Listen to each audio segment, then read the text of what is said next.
It always takes exactly 3 seconds for your life to fall apart. I counted. 1. The conference room door slams open. 2. 12 heads snap toward our CEO's red face. 3. His finger jabs straight at me as he says those words I'll never forget. It's always the quiet ones. My cheeks burned as every colleague at that table turned to stare. 24 eyes piercing me like needles, faces transformed from friendly to suspicious in a heartbeat. That's when I knew. Being good at your job means nothing when someone powerful needs a scapegoat. I'm Margot Levine, 33, and before I go further with what happened that day at Helix Dynamics, please like this video, subscribe, and tell me in the comments where you're watching from. I still can't believe I'm sharing this story, but every time I tell it, I feel a little more of the weight lift off my chest. 4 years at the company, 4 years of arriving first and leaving last, 4 years of thank you, Margot, and what would we do without you, Margot? And in 3 seconds, I became the office pariah. Our CEO, Richard Blackwell, everyone called him Rick except me because I couldn't stomach the familiarity, stood at the head of the conference table that Thursday morning, veins throbbing at his temples. Behind him, a projection screen displayed a spreadsheet with a glaring red number, $2,367,412. Someone in this room is stealing from my company, he said, his voice dropping to that dangerous quiet that powerful men use when they're about to destroy someone. We have a discrepancy of over $2 million, and I want answers. Now. The 12 of us sat frozen. There was Devin from marketing with his perpetually loosened tie, Amara from client relations who'd just returned from maternity leave, Terrence, our tech guy who rarely spoke but fixed everything, Lucia, our office manager who knew everyone's secrets, and the others, all of us part of the special projects division that handled our most sensitive client accounts. You should know that I was the financial compliance specialist, the one responsible for making sure every dollar was accounted for, every transaction above board. The irony wasn't lost on anyone. Financial irregularities have been occurring for 8 months, Richard continued, pacing now. Clever, almost undetectable, but my external auditors found the pattern. My stomach twisted. 8 months ago was exactly when Richard had personally moved me to this team, saying he needed someone with your attention to detail. Now I understood why. He slammed a folder on the table. $2.3 million, siphoned through dozens of microtransactions, all approved within this room. His eyes locked on mine, by someone who thought they were smarter than me. I felt a drop of sweat slide down my spine as he approached my chair. Margot, here is our numbers person. Always quiet, always watching, always documenting. He practically spat the last word. It's always the quiet ones who think they won't get caught. My mouth opened, but nothing came out. I had spent my life being the reliable one, the careful one, the one who triple-checked her work. Now here I was, being painted as a thief in front of the colleagues I'd broken my back to support. Sir, I finally managed, my voice embarrassingly small. There must be some mistake. His laugh was cold. Oh, I don't make mistakes, Ms. Levine. But apparently you do. I've already contacted the authorities. They'll be here within the hour. The room spun. Police? This couldn't be happening. Check her computer, someone whispered. Dominic, our team lead who'd always seemed to resent my close work with Richard. Already done, Richard said. Found plenty. That's when I realized they'd planned this. This wasn't a discovery. It was an execution. You know that moment when fear transforms into something else? When your body fills with this strange calm because you've hit rock bottom and suddenly you can see everything clearly? That's where I was. My hand stopped shaking as I reached for my phone. Sir, I said, my voice steadier than I'd expected. You might want to see this. Richard sneered. A confession? How thoughtful. Not exactly. I pulled up the secure folder I'd been maintaining for 10 months, since before I'd even joined this team. I handed him my phone, screen open to a video. His face changed as he watched, confusion, then disbelief, then something that looked like fear. You see, 10 months ago, I'd noticed something odd in our company's transaction logs. Small discrepancies. Nothing major, but patterns that didn't make sense. I'd taken my concerns to my previous supervisor, who'd brushed me off. So I'd started documenting everything. Screenshots, recordings of meetings, backups of altered files before and after they were changed. Not because I suspected fraud, but because I was tired of having my concerns dismissed. When Richard moved me to the special projects team, I'd continued my documentation out of habit. Detailed, meticulous records of everything I touched, including the 6 separate occasions when Richard himself had asked me to adjust certain client billing records. Each time he'd explained it away, fixing an accounting error, balancing the books, client relations issues. Each time, I'd done as instructed while quietly backing up the original data. I hadn't realized what I was documenting until 3 weeks ago, when the pattern finally became clear. By then, I had 10 months of evidence showing exactly how 2.3 million had disappeared, and exactly whose instructions had made it happen. "You recorded our private meetings?" Richard whispered, his face ashen. "One-party consent state," I replied. "And I have much more than recordings."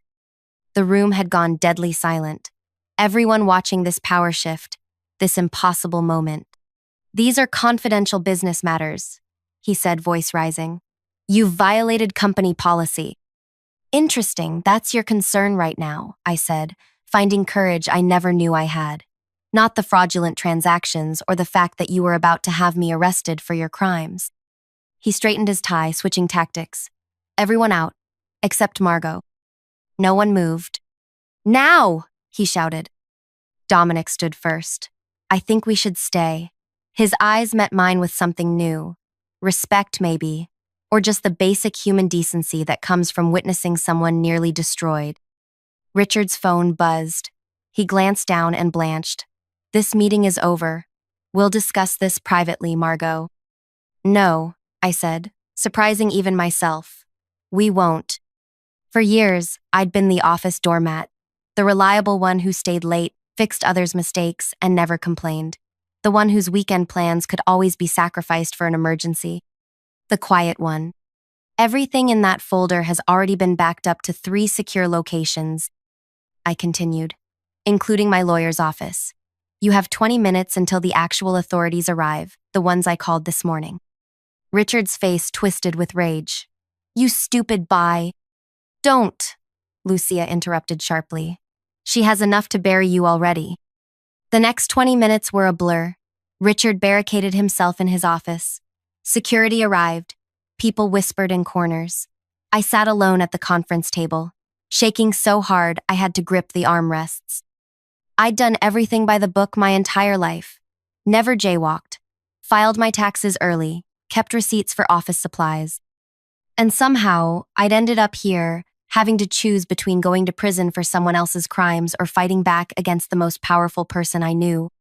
When the FBI agents walked in, yes, actual FBI, turns out Richard's creative accounting crossed state lines, I handed them my phone and 10 months of meticulously organized evidence. "You've been documenting this for how long?" asked the female agent, scrolling through my files with raised eyebrows. "Since I first noticed something wrong," I said. Nobody would listen. She looked at me with something like pity. "They're listening now." As they led Richard out, no handcuffs, just a humiliating escort through the office he'd ruled like a kingdom, he locked eyes with me one last time. "You'll regret this," he said quietly, only for me to hear. "Nobody will hire a whistleblower." Maybe he was right. Maybe I'd just torched my career to save myself.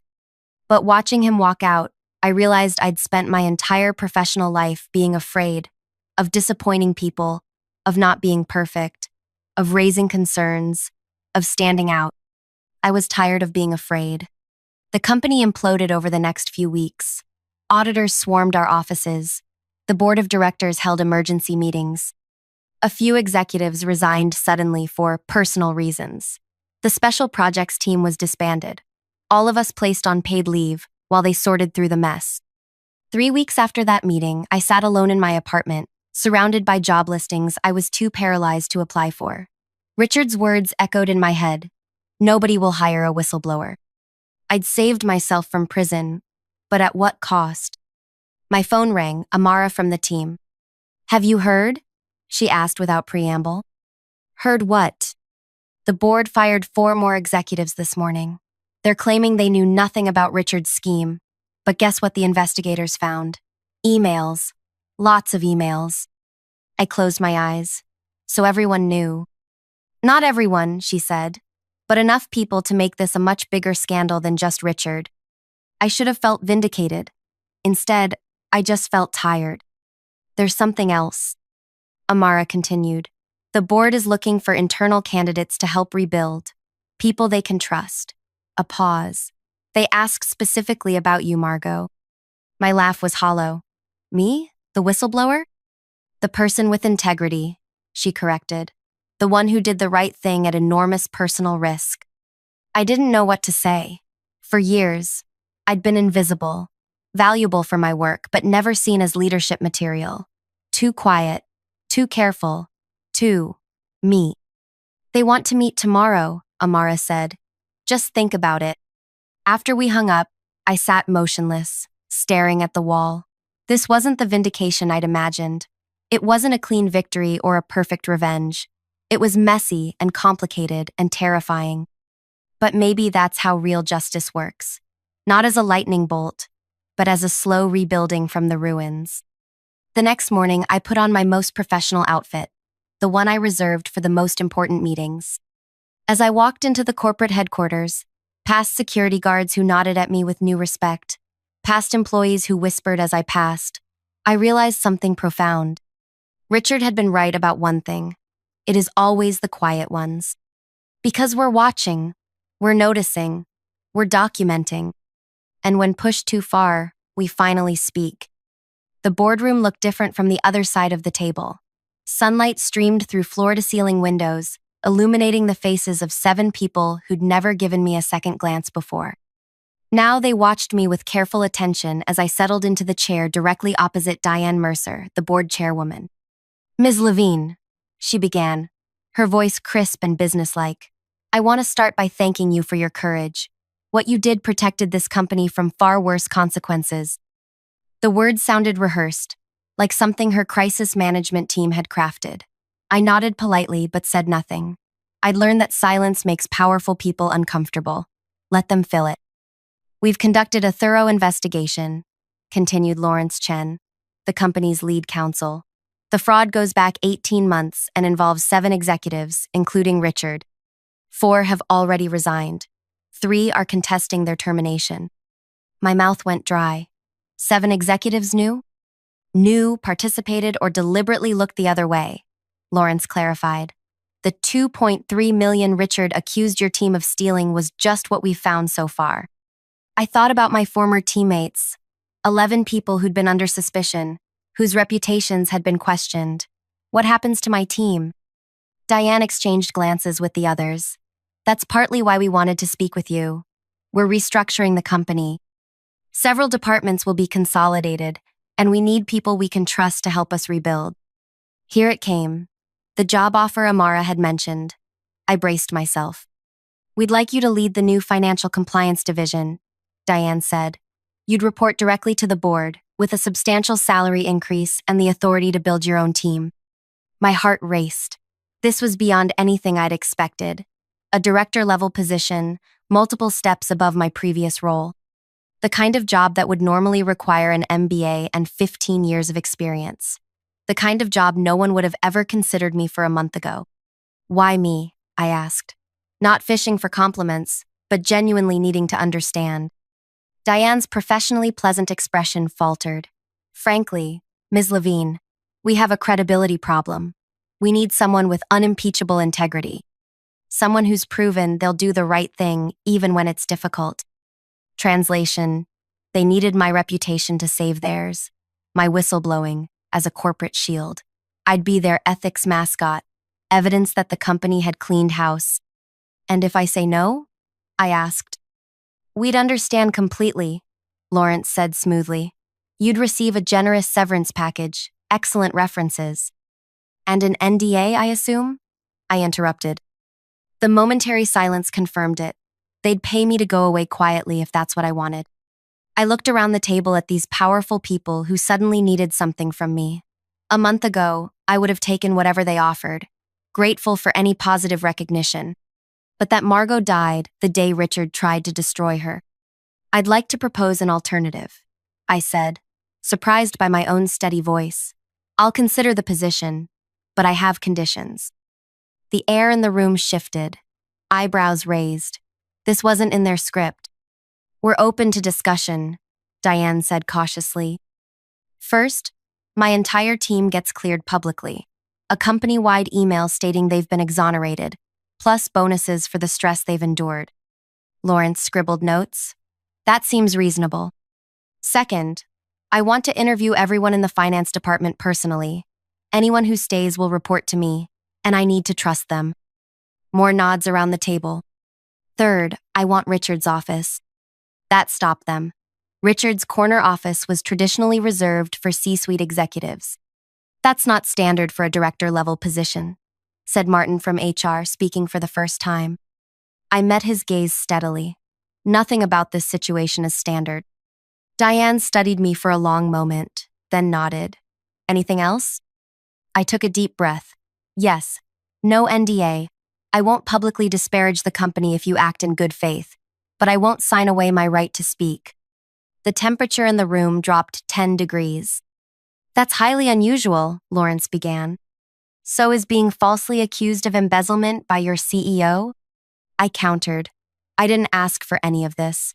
But now that we're here, I need to know I'm walking into something better, not just different. Diane dismissed everyone except herself and Lawrence. For 45 minutes, we negotiated terms. By the time I left that boardroom, I had everything I'd asked for in writing, and something even more valuable: respect. The next day, when I walked into Richard's former office, and the office now, I felt a complex wave of emotions. Triumph, yes, but also sadness for what it had cost to get here. I ran my fingers along the expensive desk where he'd once sat plotting my downfall, and thought about power, how it changes people, how it can corrupt, how desperately I didn't want that to happen to me. A knock at the door interrupted my thoughts. Lucia stood there, holding a small plant. Office warming gift, she said, placing it on my desk. Hard to kill, even for people who forget to water it. Like your career, apparently. I laughed, my first genuine laugh in weeks. Have you heard from the others? I asked. Everyone's been called in for meetings today. There are rumors about reorganization, about you. She trailed off, studying my face. So it's true? You're running things now? A department, not the company, I clarified. And I'd like you to be my second in command. Her eyes widened. Me? I'm office management, not finance. You're organized, perceptive, and most importantly, you stood up for me that day when it would have been easier not to, I said. I need people I can trust. Over the next week, I met with each member of our former team, plus dozens of others from finance and accounting. I hired Terrence to build custom security protocols for our new department, brought in Amara to handle external communications. Even Dominic, who'd initially suggested checking my computer, showed enough remorse and competence to earn a place on the new team. Only Devin declined my offer.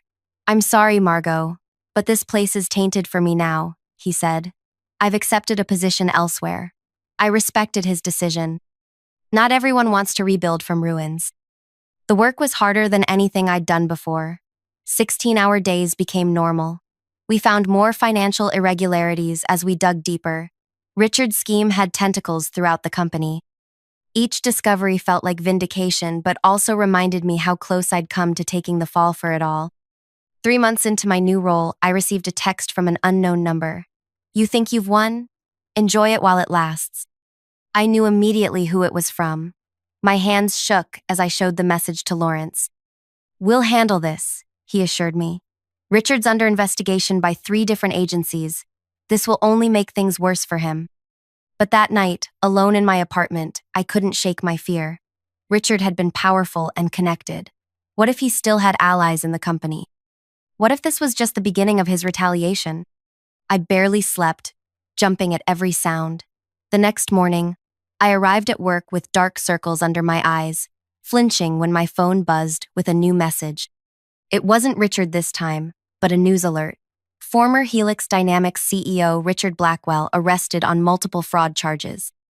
The article included his mugshot, unshaven, hollow-eyed, nothing like the intimidating figure who'd once pointed his finger at me in accusation. The FBI had found evidence of similar schemes at his 2 previous companies. This wasn't his first fraud, just the first time he'd been caught. That evening, as I was leaving the office, I ran into Diane in the elevator. "I assume you've seen the news," she said. I nodded. "The prosecutors called. They want you to testify." My stomach clenched. The thought of facing Richard in court, of having to relive that humiliating meeting, made me physically ill. "Do I have a choice?" I asked. "Legally? Yes. Practically." She left the sentence unfinished. We both knew the reality. If I refused to testify, it would undermine everything I'd fought for. The preliminary hearing was scheduled for a Tuesday morning in early December. I spent the night before rehearsing my testimony with Lawrence, preparing for every possible question. "Just tell the truth," he advised. "That's all you need to do." But walking into that courtroom the next day felt like walking into battle. My carefully chosen outfit, a charcoal gray suit, nothing flashy, felt like armor, my organized folder of notes, a shield.